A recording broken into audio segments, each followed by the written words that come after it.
Across the state, law enforcement is reporting an increase in shootings. Renee Cooper sat down to discuss with the concerns with Western North Dakota's largest agencies, who explain this has been on an upward trend for a few years now.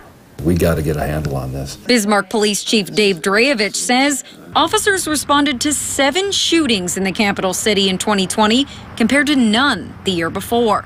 And 3 of the 2020 instances were just in December. Only one so far here in 2021, but it's still very concerning to us. And unlike the majority of shootings in the last couple of years, this one was fatal for one of the 2 victims. Where we're seeing the most violence is coming from people that are not from North Dakota. There's not a lot I can talk about the most recent homicide, but those people were shooting indiscriminately. They weren't, they were just plain old wanting to shoot people, and thank God nobody else was hurt. Devontae Evans and Kevin Hartson, both charged in the murder of a 26-year-old Bismarck man, are from Detroit. There is most oftentimes a drug nexus with these shootings. We've had several of those.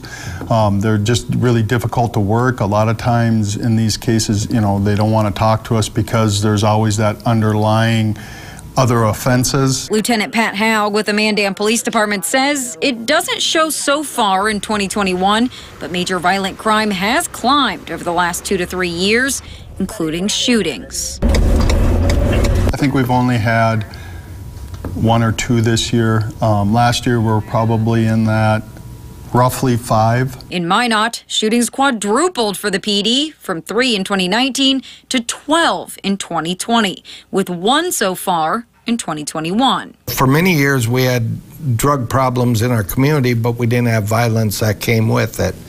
Now we're starting to see that violence that was typical across the nation, but foreign to us in North Dakota and Burleigh County. Burleigh County Sheriff Kelly Lieben says it used to be that the Bismarck Police Department would see higher instances of violent crime due to the lower population throughout the rest of the county. But these days, he says it's more comparable, with 1 murder in both 2019 and 2020. We've gone many years out in the rural areas of Burleigh County where there hasn't been a murder. So then for us to have to investigate 2 of them in back-to-back years, it does make you stop and say, what's going on out there? He says Burleigh County deputies deal with more local-on-local crime, but the Burleigh Morton Detention Center is starting to fill more and more with people from out of state. We're happy to look for the large drug dealing criminals, the violent criminals that are coming here. But if we can stop the demand, we can stop that. All this goes away. Chief Dreyevich says discussions with state and federal partners are ongoing to get to this core of the problem.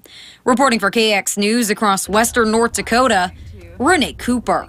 Lieutenant Haug adds most often when crimes involving a gun happen, that weapon was obtained illegally, sometimes stolen. He says this means North Dakotans need to keep their weapons locked up, even in their cars. He says a gun sitting on a back seat is just asking to be stolen. Sheriff Lieben says crimes involving guns are often what get the most attention across the country. Meanwhile, other violent crimes have increased as well. Chief Dreyevich says in Bismarck, aggravated assaults were up by more than 45% from 2019 to 2020. He adds more than 50% of those were domestic cases, which was a concern for the PD going into the pandemic. But drug crime adds to this statistic as well. There are fewer aggravated assaults so far this year than at the same time in 2020, 50 compared to 36. So it's not a huge difference, but at least it is smaller. So when I looked at that, report for 2020, the statistics, that's a big number. We don't see that happen here. That's never happened here that I can remember where we've seen a big jump like that. Minot PD has seen 13 aggravated assaults in 2020. At this same time last year, that number was 19, and by April of 2019, there had been 8. Lieutenant Haug says Mandan police saw between 15 and 20 more aggravated assaults in 2020 than the year before. He adds weapons like knives are becoming more common in these cases. The body of a man